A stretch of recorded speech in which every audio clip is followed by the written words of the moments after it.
Welcome to Pigeon River Farm, doing farming right. I'm Robert Brown, the owner of Pigeon River Farm. Thank you for viewing. Good evening. In tonight's episode, we're going to discuss our AWA, or Animal Welfare Approved, chicken management process.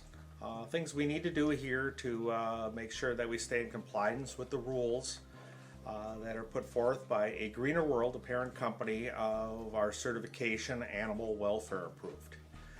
There's a series of things that we need to take care of. Chickens must be placed on the farm within 36 hours of hatching. So what we do is we work with a dedicated hatcher, and they're actually brought to a feed mill by truck. So it's only a couple hour, I believe a 2-hour drive. We're called in advance, and we usually meet the truck or very close thereof, get the chicks I should say. Baby chicks are in turn transported by our truck to the brooder that's sitting here waiting in the shop. The brooder that we have in the shop, it's a little modification we've had in the past. We superheat the floor to around 85 degrees Fahrenheit, and we have heat lamps inside of there, a new design heat lamp. So we maintain around 95 degrees when them baby chicks arrive. Additional things that are very important that we have to abide by. One is going to be an annual fecal sample. We actually take a random manure sample from the chicken barn, and it's sent off to our veterinarian, and their lab inspects it to see if there's any parasites. Now, we use a series of parasite control methodologies. Our primary defense level is diatomaceous earth. We're a believer in it. It seems to work. It seems to work good for us. Secondarily, we use apple cider vinegar in the water. It seems between the two of them, and then we also have within our mix, we put some natural parasite controls that are mineral based. So we've been very fortunate. We've only had 1 year that we had an event here, and we cured that very quickly. So it's good. These tests are important. Additionally, we have our water tested once a year for many reasons on a farm, but we make sure, even though we have a high quality, high capacity well that's very deep, can't really get any leaching from any place else because of the configuration of the well, but we do have a water sample pulled. A lab examines that, and we need that for all of our certifications and our state inspection. The area that's also kind of interesting here is range and forage area management. We have to have a plan in place specific to our farm and the number of birds that we have. We're very well suited to have the population. We can go a lot larger than we already have. Since we're running off of 50 acres of land in a rotation, outside conditions are well beyond the standard, well exceeds it. Inside, we're still well beyond it. The birds, even during the harshest part of the winter, do have access to the physical outside. They will go out. It's ironic. They'll be out there. It can be sometimes 0 and some will stray out. But with having the 2 big high tunnels, and often it's 70 degrees Fahrenheit during the day, very seldom does the ground freeze. And we can get ground freezing outside as deep as 6 feet in our zone here. Yet inside, we're lucky if we get a couple inches occasionally of frozen ground. So the soil's relatively warm all winter long relative to outside temperature. So the birds are in there dusting. They got ample space. That space is critical to their well-being, and it also allows us to stay well within the standards. The thing is, next one here is bird management. Focus on promoting health rather than treating disease. As I mentioned earlier, the variety of different minerals. We put kelp in the feed as an example that's high in iodine, so they're not only benefiting our customers going to eat the eggs, but it benefits the bird significantly. So that's just one that we use. If we do notice anything, chickens are getting a little bit sluggish. We'll see sometime we don't get a lot of sunlight. Then I'll use an aloe vera I'll put an aloe vera mix in, we buy that in 1-gallon containers that'll go into the water also. So we use a lot of varieties. A lot of it's hands-on. You got to watch and see the condition of the flock at all times, since we have a very diverse flock, from young pullets all the way out to birds that are getting on around 5 years old.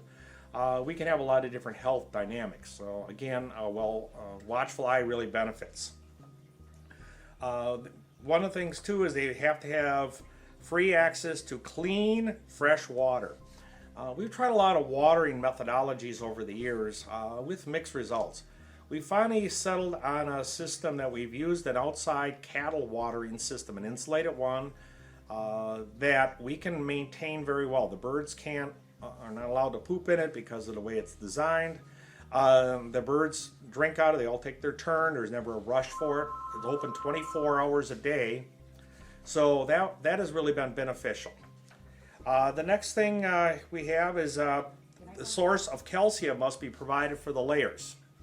That calcium is provided many different ways. We put it in the feed. There's a high level of calcium in the feed. Ironically, within our cropping, when they're on pasture, we use a lot of high cal out on the pasture, so the calcium within the plants themselves. Kale, as an example, would have high calcium.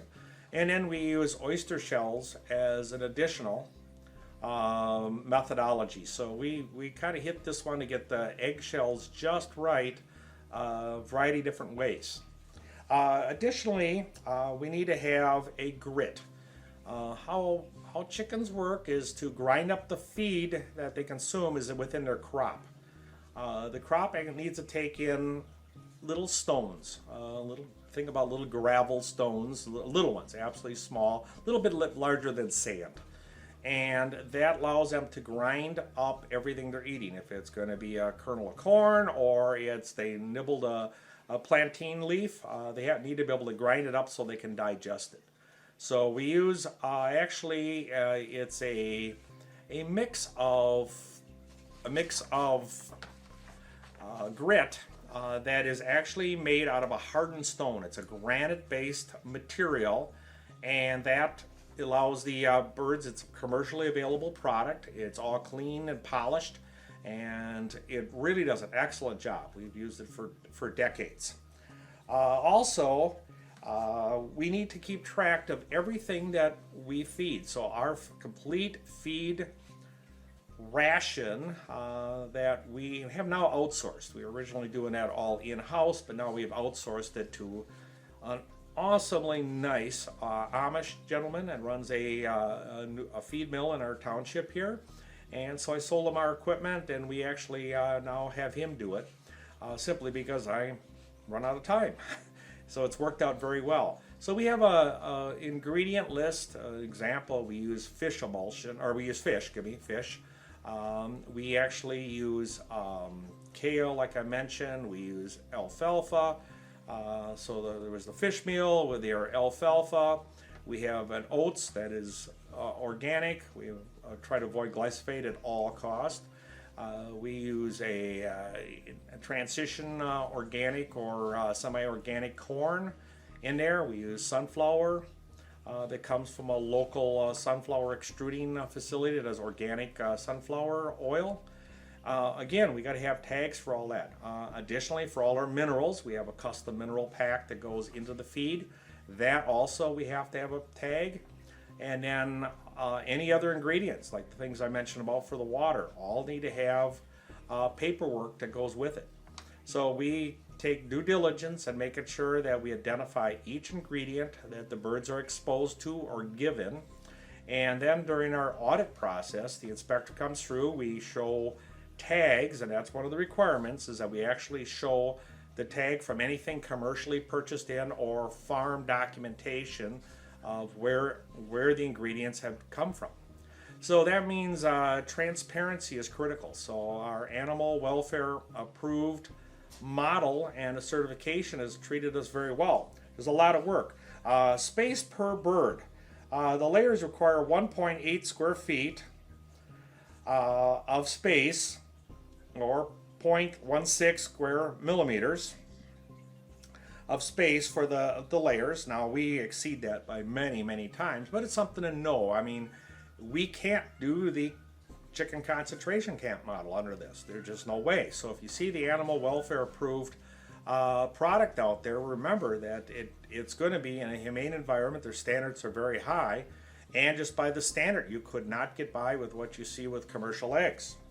The poultry nesting boxes, they need to be at least 20 inches per layer. In other words, 20 square inches are required. Ours are typically 12 by 12 by 12 is the standard for nesting boxes. And then perches, we have to make sure we have adequate perch room for them.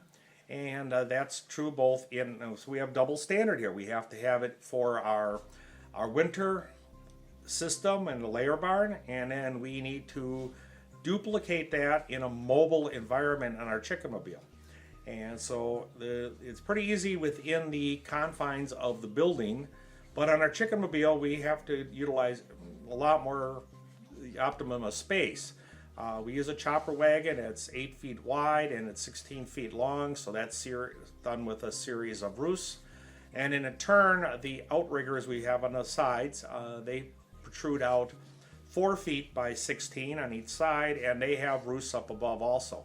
So there again, for the birds that we maintain in there, we're well being within the standards.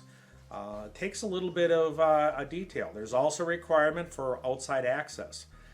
So at a certain number of birds that you need to access, you need the access door of a specific size. That size is critical based on the tallest bird you have. It may sound a little funny, but different bird species are going to have different heights. So we got to make sure they accommodate for the tallest birds that we have. Again, well, it has to be well thought out, planned. It takes a little work.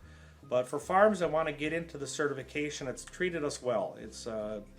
I think the customers appreciate it. We appreciate the customers purchase our product.